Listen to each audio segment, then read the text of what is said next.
அன்பு பெரியோர்களே, அருமையான சகோதர சகோதரிகளே, எனது அன்பான மாணவ செல்வங்களே, வணக்கம்.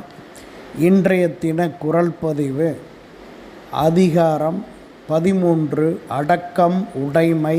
குறள் 126.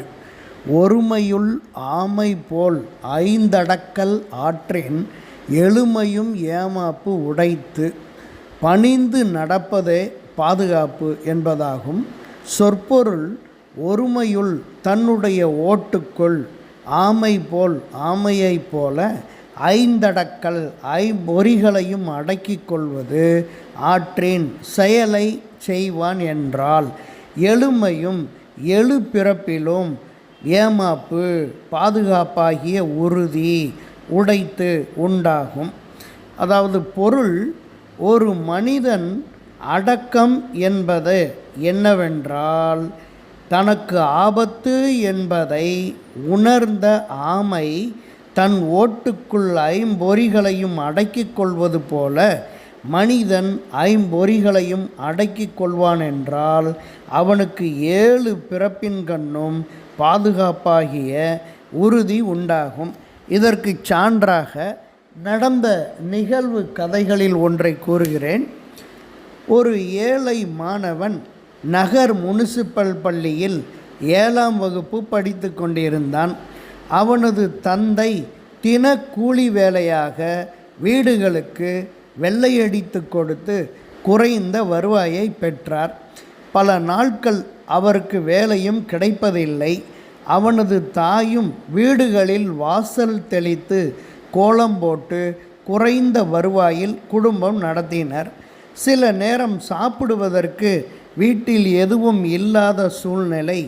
தானும் தன் கணவரும் தண்ணீர் குடித்துவிட்டு வேலை செய்த வீடுகளில் பெற்ற பழைய சோற்றை படிக்கும் தன் மகனுக்கு கொடுப்பாள் அந்த தாய். தன் குடும்பத்தின் வறுமை நிலையை புரிந்து கொண்ட அந்த மாணவன் நல்ல தம்பி நன்கு முன்னேற வேண்டும் என கொள்கையுடையவனாய் வளர்ந்தான்.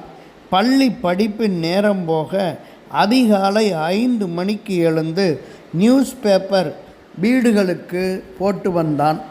அதேபோல் மாலை 5 மணிக்கு பள்ளி விட்டதும் கடைகளுக்கும் லைப்ரரிகளுக்கும் மாலை நேரத்து பத்திரிகைகளை கொடுத்தும் வந்தான். மாத சம்பளமாக 150 ரூபாய் பெற்று தன் தாய் தந்தையரிடம் கொடுத்து வந்தான். ஞாயிறு விடுமுறையில் சினிமா போஸ்டர் ஒட்டுவான். தனக்கு இலவசமாக சினிமா பார்க்க டிக்கெட்டு கிடைத்தும் சினிமா பார்க்கக்கூடாது என பொழுதுபோக்கான ஆசையையே வேண்டாம் என நினைப்பான். சில பேர்கள் பொழுதுபோக்கான விமர்சனங்களை பற்றி பேசும்போதும் அதை காது கொடுத்து கேட்க மாட்டான். பள்ளியில் தன் ஆசிரியர் நடத்தும் பாடங்களை காதால் கேட்டு படித்து வந்தான்.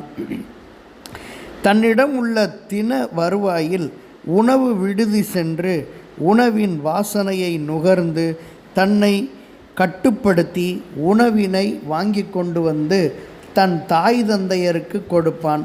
தன் தாய் தந்தையர் வயிறார உணவு அருந்துவதை பார்ப்பான்.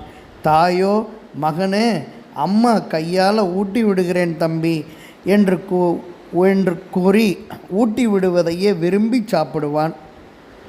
படித்து கொண்டும் தன் உடலை வருத்தி வேலை செய்து கொண்டும் தன் தாய் தந்தையை கருத்தாய் கவனித்த நல்ல தம்பிக்கு படிப்பு முடிந்து பட்டம் கிடைத்தது.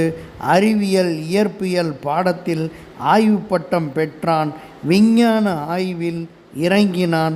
தாய் தந்தை மகிழ்வுக்கு காரணமான நல்ல தம்பி நாடே போற்றும் உத்தமன் ஆனான்.